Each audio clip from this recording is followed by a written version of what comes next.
Mes chers amis, l'heure est grave. C'est-à-dire que 2023-ci, j'ai sincèrement l'impression que on n'est absolument pas au bout de nos surprises.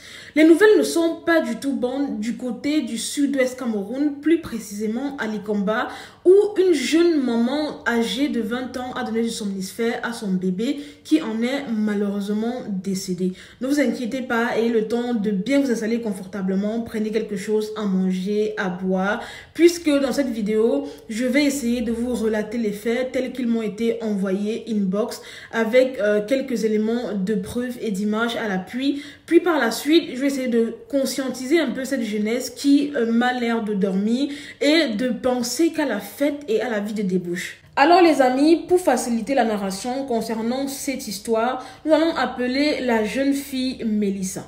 Comme vous le savez, de nos jours, accoucher à 14, 16, 17, 18 ans est devenu une norme pour la jeunesse camerounaise. C'est-à-dire que de nos jours, les jeunes filles ne se soucient pas de tomber enceinte à un très bas âge, soi-disant parce que voilà, elles peuvent gérer le retour ou alors elles vont peut-être accoucher, aller donner à la maman. Alors Mélissa, âgée seulement de 20 ans, donne naissance à son magnifique et joli bébé en bonne santé. Vous le savez les amis, les nouveaux-nés ont tendance à beaucoup pleurer, à beaucoup solliciter l'attention de leur mère. Notamment, je pense qu'il y a des bébés qui aiment être portés, d'autres qui aiment tout le temps s'accrocher au sein et j'en passe. Mélissa, ayant donc 20 ans, n'a pas du tout fini de jouir de sa jeunesse. La voilà qui décide de planifier une sortie en pleine nuit en boîte avec ses amis, ses copains et ses copines. Malheureusement, ayant un enfant, voilà, un nouveau-né, je le précise, elle a commencé à se poser des questions. Comment est-ce qu'elle allait faire, voilà, pour pouvoir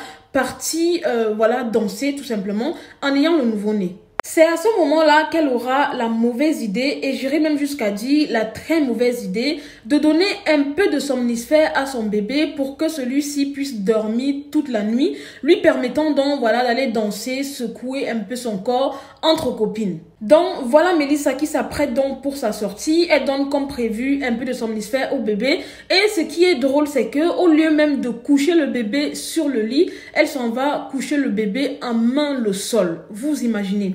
Donc elle couche le bébé et elle sort, voilà, elle fait la fête, bref, elle fait tout ce qui était prévu, danser, boire, fumer, tout ce que vous pouvez imaginer dans une sortie nocturne entre jeunes.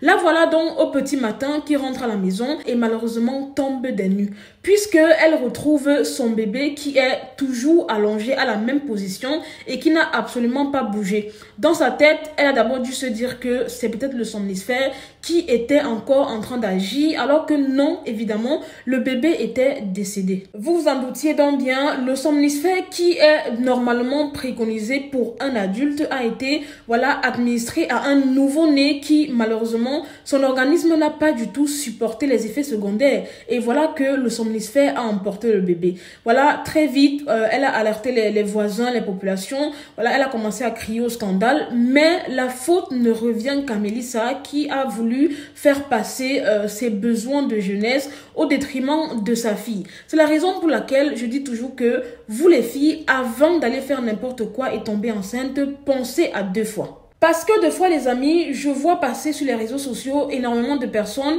qui mettent en avant les bienfaits pour une jeune fille adolescente d'accoucher très tôt. Comme quoi, non, voilà, quand ta fille va grandir, vous serez comme des sœurs et j'en passe. Mais la vraie question qu'on devrait se poser avant de faire n'importe quoi et de mettre au monde un enfant, c'est est-ce que l'on est prêt à prendre soin de cet enfant?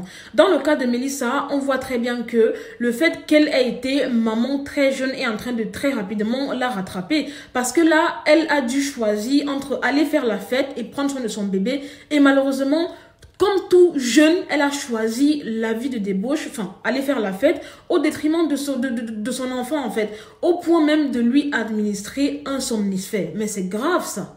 Donc, quand nos mamans, nos grandes sœurs, nos grands frères vont se mettre à nous conseiller sur les conséquences des grossesses précoces, voilà, prêtez oreille et voilà, faites le bon choix, sincèrement. Chaque chose a son temps. Moi, je pense que beaucoup de personnes veulent souvent précipiter les étapes de la vie. On te dit, ok, tu es enfant, va à l'école, fréquente, aie tes diplômes, ensuite tu peux travailler, par la suite avoir ton mari et faire des enfants quand tu te sens beaucoup plus responsable. Mais de nos jours, vous-même vous savez, les jeunes ont tendance à vouloir faire le schéma inverse. C'est-à-dire qu'il y a celles qui vont préférer d'abord faire les enfants alors qu'elles n'ont même pas les moyens. Et quand je parle de moyens, je ne parle pas que de l'aspect financier, hein. Il y a l'aspect moral aussi qui entre en jeu. Hein? Et l'aspect maturité, il faut être mature, il faut avoir vraiment les reins solides pour supporter un enfant parce que c'est pas du tout facile. Au pire, vous risquerez de prendre la même décision que Mélissa. Malheureusement, aujourd'hui, la personne qui est en train de payer le prix, voilà, de cette bêtise, c'est le nouveau-né qui, lui, est innocent totalement. Il n'a pas demandé à naître, il n'a pas demandé à venir au monde. Tout ce qu'il a demandé, c'est un peu d'amour, un peu, voilà, de réconfort auprès de sa maman qui, malheureusement, l'a abandonné et a choisi, voilà, ses amis. Loin de moi l'idée, néanmoins, voilà, de jeter la pierre et de juger Mélissa parce que je sais que c'est une décision qu'elle a prise juste comme ça. Elle n'a pas vraiment considéré les tenants et les aboutissants, en fait, de son acte, en fait. Elle a juste réagi de manière irréfléchie, sans même penser aux conséquences d'une telle action sur la vie de son nouveau-né. Malheureusement, RIP à ce bébé. Ça fait vraiment très mal de voir un nouveau-né qui s'en va comme ça, qui sait, peut-être c'était un enfant qui était plein d'avenir, mais bon, voilà, les circonstances en ont voulu ainsi. Alors, pour terminer cette vidéo, j'aimerais adresser un message aux jeunes filles qui me suivent. Sachez souvent faire la part des choses. Quand on vous demande d'aller à l'école premièrement, de décrocher vos diplômes, puis par la suite suivre les événements, voilà, et votre vie, sachez que ce n'est que pour votre bien. Parce que généralement, quand une jeune fille accouche très tôt, elle est rapidement perturbée. Voilà donc le cas de Mélissa qui, voilà, a été rattrapée par sa jeunesse et voilà, malheureusement, elle a perdu son bébé à cause des trucs comme ça.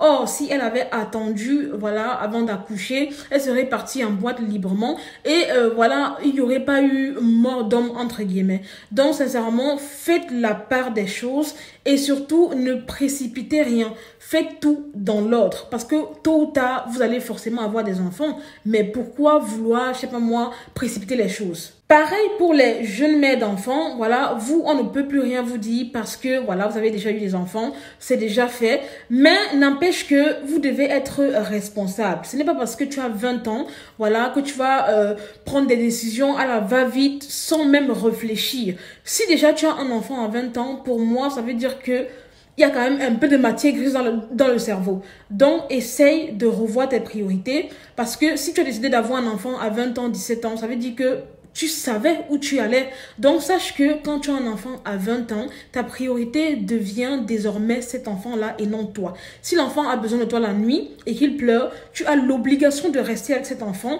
au détriment de la boîte de nuit ou au détriment de la sortie nocturne. J'espère que c'est bien clair. Voilà les amis, c'est tout pour cette vidéo. C'était Marie Bibi pour un petit débriefing vite fait, bien fait. N'hésitez pas à mettre en commentaire vos avis. Qu'est-ce que vous en pensez de la situation de Mélissa? Dites-moi aussi si voilà des trucs comme ça sont récurrents dans votre entourage. J'aimerais vous lire. Likez la vidéo, partagez au maximum pour sensibiliser plusieurs personnes. On ne sait jamais, hein, peut-être il y a des mamans en fait qui font ce genre de choses, administrer du somnifère à leur bébé pour que ceux-ci ne dérangent pas la nuit. C'est une très mauvaise chose. C'est déconseillé, que ce soit pour un bébé ou même pour une grande personne, tant que ce n'est pas encadré par un professionnel de la santé. Voilà, ne le faites jamais chez vous parce que c'est vraiment quelque chose de très dangereux. Likez la vidéo, partagez au maximum, abonnez-vous à ma page. Je vous aime, je fais de gros bisous et à très bientôt pour une nouvelle vidéo. Bye!